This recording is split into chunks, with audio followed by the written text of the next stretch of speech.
Saludos a todo el pueblo metalero, bienvenidos a un nuevo programa de la Mesa del Metal. Hoy un programa súper especial que cuenta con un invitado de lujo. Estamos hablando de una leyenda viva del death metal vieja escuela, como es Karl Willetts, de Memoriam y ex Voltrower. Así que vamos a pasar a compartir lo que fue esta charla con esta figura excluyente de la música pesada inglesa. So Karl, thanks for your time. Pleasure.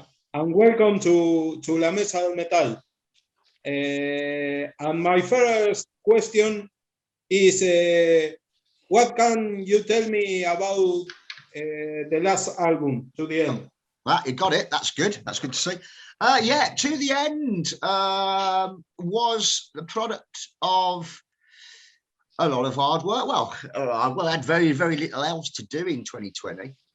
What with the global situation, which we've all experienced in our own little different ways. And the result of that was basically we had a lot of time on our hands, pretty much doing nothing else apart from working on this album. So, you know, it's come out really, really strong. We feel that it's probably to date our strongest album. We feel that each album we're doing, we're getting stronger in many ways. And, you know, this one, I think what the main difference with this one is, we had 8 months to prepare to write it. Normally speaking, when we're busy, when we're doing gigs, we're usually busy every other weekend. You know, we're usually kind of rehearsing, doing shows, and when you writing the album in the background, but really never really focusing and concentrating on writing the album until, you know, we go into the studio about a month before we go in the studio, because we're busy doing all these gigs and preparing for those instead. However, there weren't any gigs to prepare for. So we kind of focused all our time, energy on preparing this new album. And we had it all pretty much worked out in advance.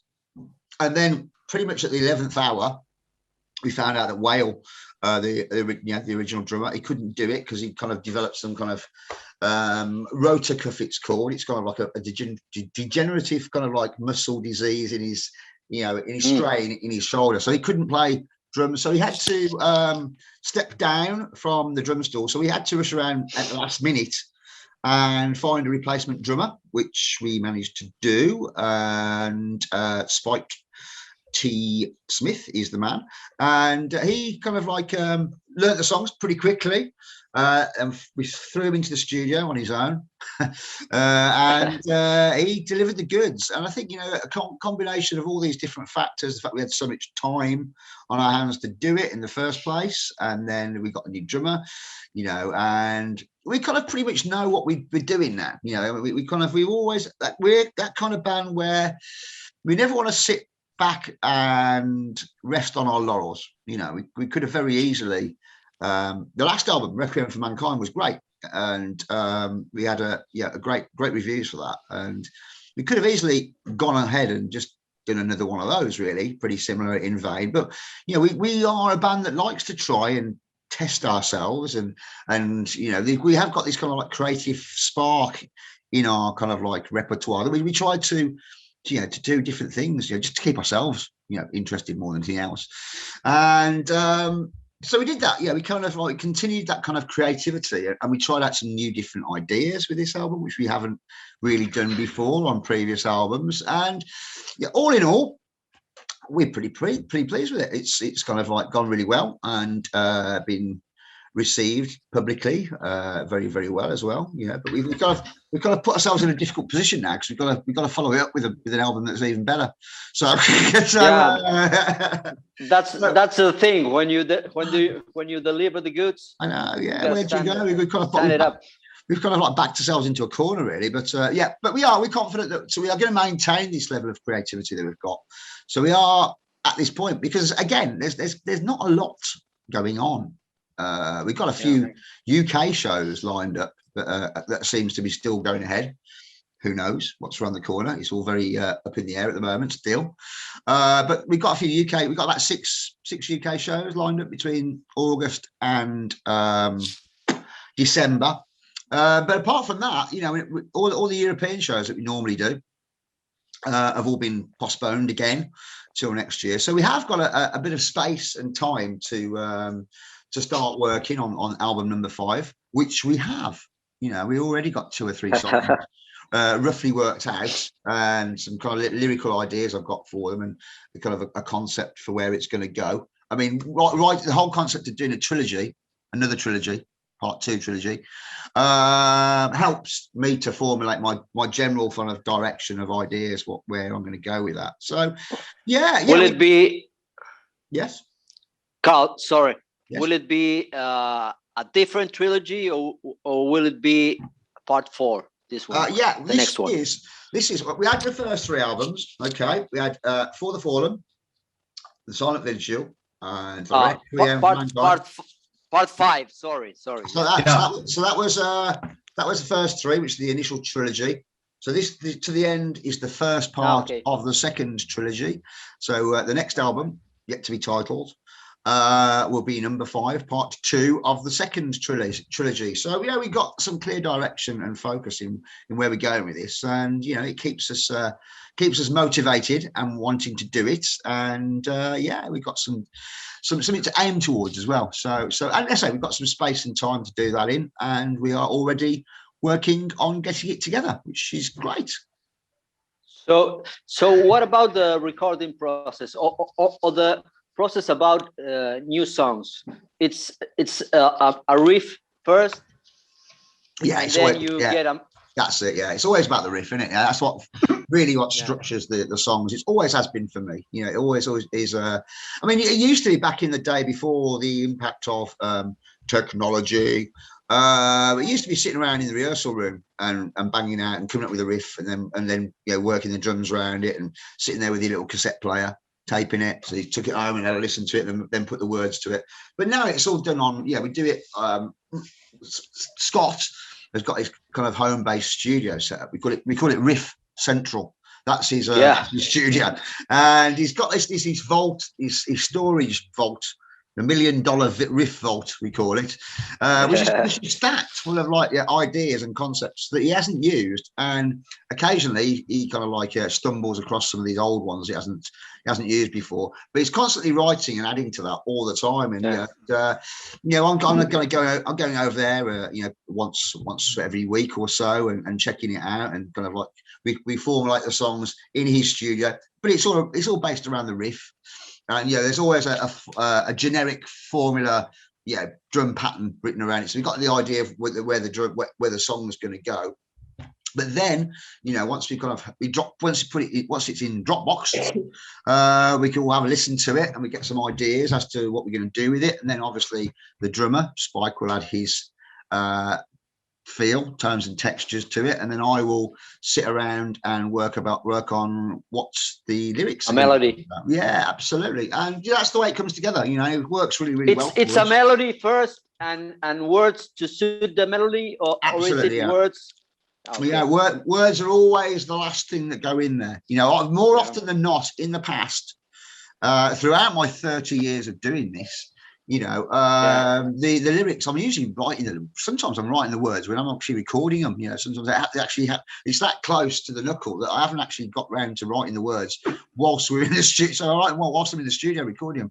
But I say with the last album, we were well prepared in advance. So the actual lyrics were pretty much written, 3 or 4 months before we went into the studio, which is great, because I got the chance on the last album, first time ever in my career, to actually demo the lyrics, which was great for me, because it gave me a chance to work on ideas and see if something worked or not. Sometimes I've got this idea in my head that this is going to be great, but when you actually try and do it in reality, it just doesn't work, and because I'm not Rob Halford, in my head or my heart, I'm like, yes, I've got this fantastic lyrical kind of, and I'll actually try it, and I'm shit, and it doesn't work. And so it gave me the opportunity to try out these ideas and see if things worked or not, and change it around, and change the arrangements around, which because it's a living thing.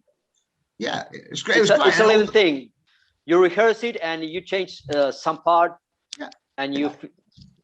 it's totally some word it's not okay.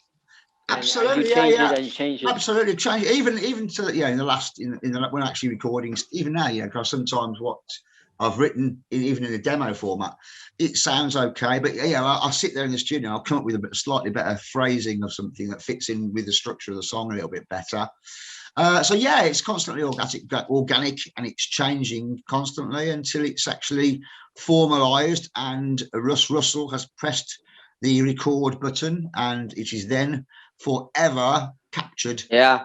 And any regrets when you get it recorded?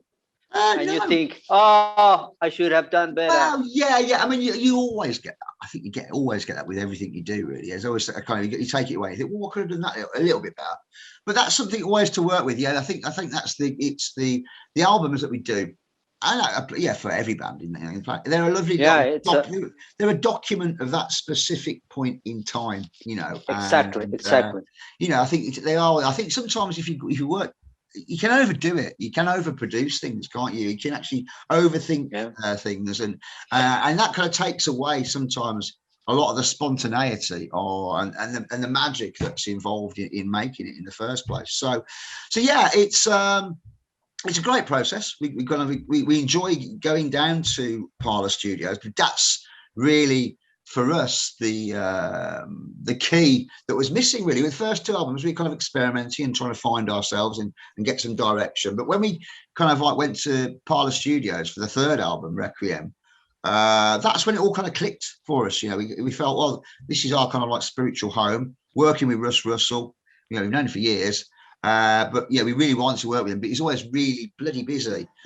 So now we've got him locked into the schedule now, you know, and he forms a very important part of the process for him, because he's part of our little Dropbox group. So whenever we drop, I was going to ask, how much the producer gets his input in your sound. Yeah, I mean, he has a light touch approach, so he kind of gets involved from a very early stage, so he gets to hear the songs, and then he'll have some ideas in his head. So when we go in to record, he knows beforehand what he wants to achieve with those songs, and he'll make some suggestions as to how we can change them, or he'll add these little sections of, you know, these little effects that we weren't thinking of, you know, some little kind of like in the background, some kind of like keyboard harmonics and things like that, which kind of fill the sound out.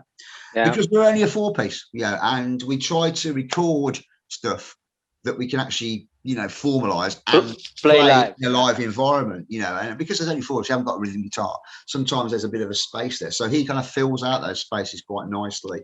Yeah, and it works really well for us, and definitely that is our blueprint for success. And if we kind of maintain that blueprint along with our kind of like creativity of trying out different things, you know, we're prepared to do that. Sometimes, you know, it won't work, but sometimes it will, you know, and that's what we're prepared to do. You know, we're kind of prepared to just take every moment for what it is and enjoy it, you know, because we are in a very privileged position, you know, to be still doing this after 30 years or so of doing it. Who will produce the next album? Yeah, it'll definitely be Russ again. You know, we're definitely happy going down to see Russ and work with him. He's almost become the kind of like the silent fifth member of the band in many respects in that, you know, in that way. And we're very happy. He makes us feel very relaxed, which is important when we're recording as well, especially vocals. He's got a very good sense of humor, which helps with the lyrical process and delivering that. So yeah, it'll definitely be using Parlour Studios again, and we pretty much would like to be thinking about getting back into the studio, maybe, you know, October, same again, October, November next year at some point, or maybe even earlier if we are in a prepared state. And it looks like we're on course, you know. So we've got 3 or 4 songs which are roughly worked out, and so I'm nearly halfway there already. So yeah, it's great to be working at this pace. You know, we're trying to, in a way, kind of create that feeling when we were back in the day when we were first starting out, you know, when you do release things at a voracious, fast pace because the creativity is there. And generally speaking, when you get a bit older or bands kind of get more established, they tend to, you know, back off releasing things. But we want to try and maintain that pace. We are very aware that we're all, we're not getting any younger. And it's not going to happen. Exactly. So we were trying to get as much done while we have the physical. and mental capacity to do so, you know, before we all lose our physical capability and lose our minds. So yeah, we try and get as much done while we can and enjoy it. You know, that's the bottom line. The bottom line is we enjoy doing what we're doing, and that's great. So we can expect a new Memoriam album. Sorry for that, for the anxiety. We are a huge fans of the band and the ball thrower. And we can expect a new album from next year. 2023 is looking more likely March 2023 if we're going to fit with us the schedule that we had for the last album. But who knows? You know, we might pull it forward if there's. It all depends on what happens next year with gigs, really. You know, if we are if the gig schedule fits back into place next year and we're kind of busy doing shows every weekend, then yeah, we probably won't go into the studio till next November. But if there's a big space in time for us to push on and get the album written, then yeah, we'll probably get in a bit earlier, and then yeah, we'll probably release it just before Christmas next year. So it's dependent on a lot of different issues and factors which are out of our control. Yeah. and hoping to get some live dates.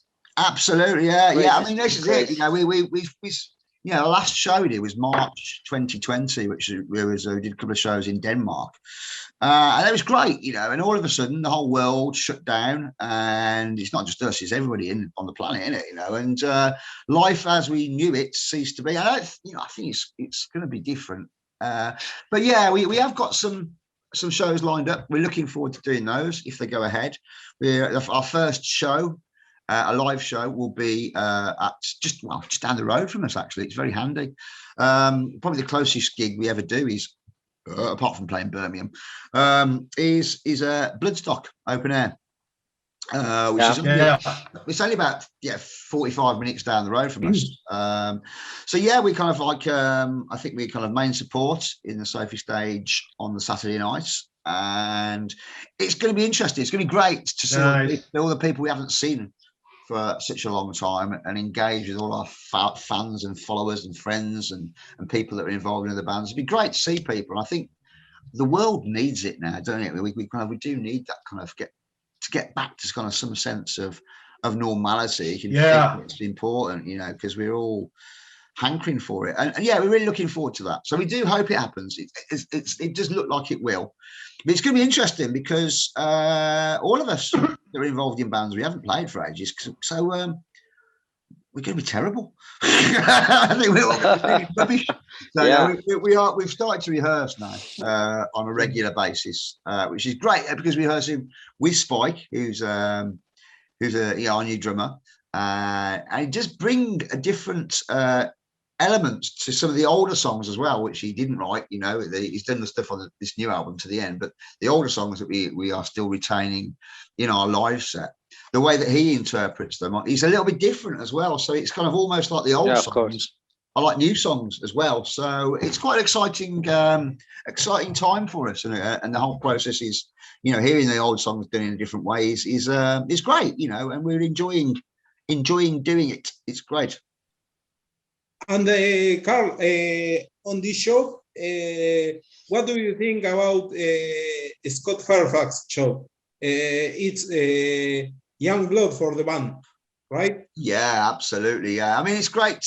I mean, Scott is the primary driving force of the band in many ways. We're the old hands that have had the experience, the veterans. I mean, saying that, he's only 10 years younger, and he's 40. He's not young himself, but yeah, kind of like we've had all this experience of doing this for 30 years in on a larger kind of scale, and he's dabbled in the past, but maybe not to a larger extent. But he's the one that's got all the riffs. He's the one that kind of drives the band and comes up with all these killer kind of like songs, and without his drive, his engine in the band, we wouldn't be doing it probably. So yeah, and it's great because he has a slightly different kind of take on things to us. He's 10 years younger, so he's from a different generation. He's got a different sphere of influence than we have. Me and Frank and Will and Spike. Now we kind of come from a more older, hardcore kind of punk kind of background, so that's where our roots lie, and that's the anarcho punk thing is big for us. And Scott likes that, but his when he was kind of developing his musical taste and genres 10 years later on down the line. So he's got a very much a mid-90s kind of like death metal kind of take on things. He likes a lot of bands that I've never heard of, and I don't listen to, and that's his thing, you know. And I think with our where we're coming from and where he's coming from, and we mix that together, and that really makes it quite a unique thing, and adds to the flavour of what we do, you know. And it's an interesting combination. Yeah. And Carl, as time Bolt Thrower became a KARL band for death metal, do you think Memoriam is on that way too? I don't know. I don't care. Just enjoying it. I don't know. Enjoy the ride. I don't know. Yeah, I mean, I think when you're in a band for, you know, say 20 or 30 years, it takes, you know, that's what happens, you know, because you did it for such a long time. We've only been doing Memoriam for 5 years now, so it's a relatively shorter span of time. And who knows, you know, what will happen in the future. But yeah, I mean, both are what they are. You know, it was a phenomenon, and it was great, and I enjoyed doing it on and off. When I did, dipping in, dipping out, it was good fun. But yeah, that's kind of in the past now, and yeah, it is revered on a global scale. I appreciate that, and without that background, I probably wouldn't be able to do what I'm doing now today. So I do fully appreciate that, and would never deny my heritage. That's where I'm from. But yeah, I don't know what's going to go on with Memoriam. But yeah, it's a very different animal. You know, we kind of like we're keen, we're kind of energetic, and we do what we. You know, there are some similarities. We kind of do what we want to do on our own terms. You know, it's the same kind of things. We kind of, but you know, it's a very different thing, different format. 4 of us instead of 5. And I can't see us going for 30 years. So I'll be about 90 then. I'll be. You never know. I'll be the Mick Jagger of metal. Yeah, I was about to say, yeah. On my Zimmer frame like this. We see a lot of pictures of bands like Obituary, Nap and Death, Morbid Angel, with the in the social media, and one member, I mean, pictures of 89, 90, 88, and in every picture, one member of that death metal band from England or from the Florida have a bolt thrower in battle there is no law T. It was a generic album, wasn't it? Yeah. I mean, that's it. We all supported back in those days, you know, regardless of where you're from. You know, we're very close to Napalm. They're good friends of ours. But yeah, we were good friends with.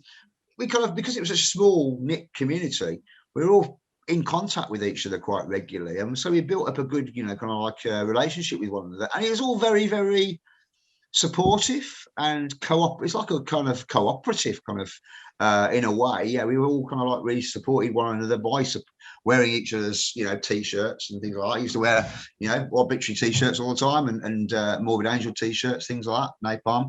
So yeah, we used to kind of like, you know, collaboratively share and support one another in that way all the time, you know. And that's what was really, really healthy about when the scene first emerged, because, you know, there wasn't very much before that went on like that. We were kind of pretty much the forerunners. Okay. So we were the forerunners of it all, really. So it was a whole fresh, new, different kind of thing that was emerging. And, you know, probably, if you'd have asked me, like, you know, when it was happening back in the late 80s, early 90s, you know, whether I'd still be in a band and doing something like this, you know, 30 odd years on, you know, I'd have probably said no way. You know, there's not a hope in hell a chance of that happening. But yeah, here I am, still doing it, still enjoying it, still probably more so than ever, I think, because I kind of appreciate it for what it is. You know, you know, I've got no kind of like visions of grandeur or, you know, kind of like you know, kind of like ideals beyond, enjoying the moment for what it is, and taking each moment and just thriving on what's going on around here at the time. It's great. It's great, very privileged position to be in, you know. And if it wasn't for people such as yourselves giving us this time and support, you know, on a global basis, you know, we wouldn't be in this position. So we are very humble and very appreciative of the support. It's an honor. It's an honor to us. Yeah. I will drink to you people. Thank you very much. Thank you for your time. With a craft beer per day. Absolutely. Yes, you see my posts then. Yes. Absolutely. You talk about the global reach of Bolt Thrower. What about in these 5 years Memoriam's reach? Yeah, I mean, pretty much the same in many respects. We maintain that kind of same ethos. It's all, whenever we do anything, it's got to work for the band. You know, we're not gonna, I mean, how do I say this? We're not going to play Argentina or Uruguay, okay? That's the bottom line. Because we get offers, but you know, the reality of the situation is logistically, financially, it just doesn't work. It's a nightmare. It just doesn't work. Because we do this, as I say, we do it on our own terms because we're at this point in our lives where we've got other responsibilities and commitments in our lives. So I've got 2 young children. You know, I've got a full-time job. We've all got jobs to pay for the bills because death metal don't pay the bills. Yeah, it pays for sometimes it pays for the nice things in life, like the holidays or, you know, things like that, but it won't pay the ongoing everyday month bills. Yeah. There's no set income from doing this. And so we've all got different commitments, you know, outside of the band. So whenever we do anything, it's got to fit within our parameters of what we're doing, you know. And so the idea of doing an extended European tour for 6 to 8 weeks, it's just never going to happen. The idea of doing like a 2-week tour of North America, it's never going to happen. And the same applies to any other territory, really, because it costs so much to get there. We have to take so much time out of our lives, out of our work lives, you know, 2 weeks of a holiday. So it doesn't work. So that's why we only really ever play shows in the UK or in mainland Europe where we can just do it at weekends on our own terms. Yeah, just a ferry.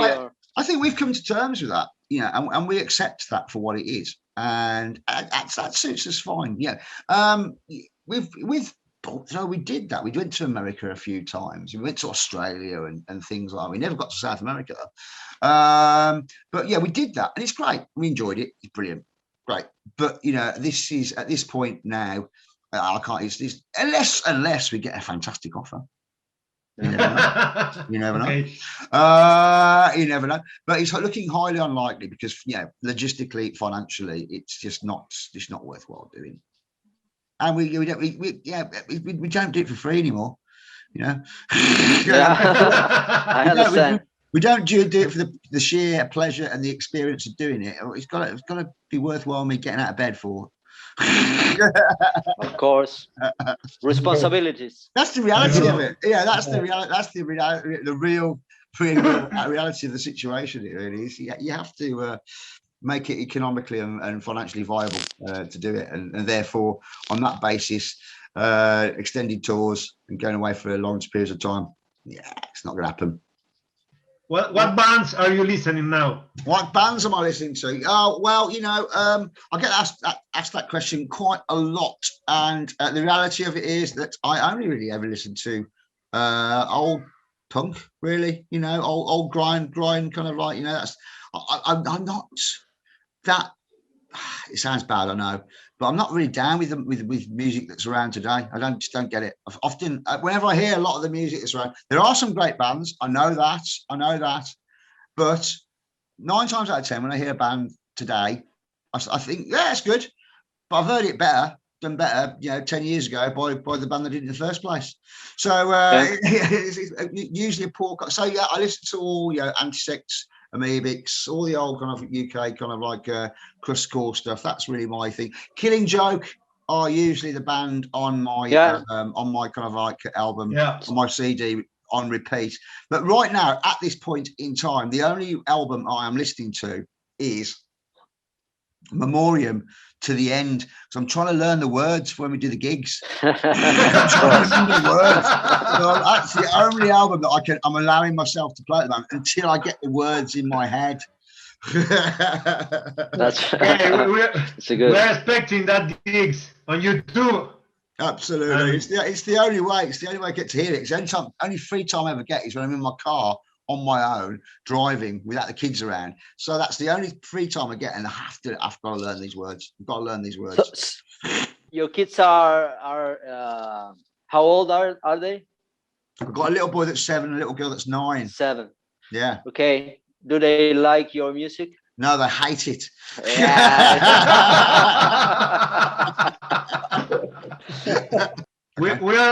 We're 6 members in La Mesa del Metal. We're 4 from Uruguay, one from Argentina, and one from Guatemala. But here we have here in Uruguay you have fans like this. Ale is another member. Good man. We like that. Of La Mesa del Metal. Oh, is that a tattoo then? My God. Yeah. Oh. Yeah. He needs to send that into our onto our Facebook. Get him to send it to our Facebook page. We'll post that. Good man. It's done. Okay, we come. Well. Good man. 4 minutes left. Okay, well, yeah, it's been a pleasure speaking to you all, and let's hope that England beat Germany tomorrow. Yeah. And we are see you in South America someday. It would be good. It would be good. Yeah, in an ideal world, it would be good. But so let's see what. Or maybe we should travel to UK and have a go at the show there. I think that's probably the safest option in all respects. Yeah.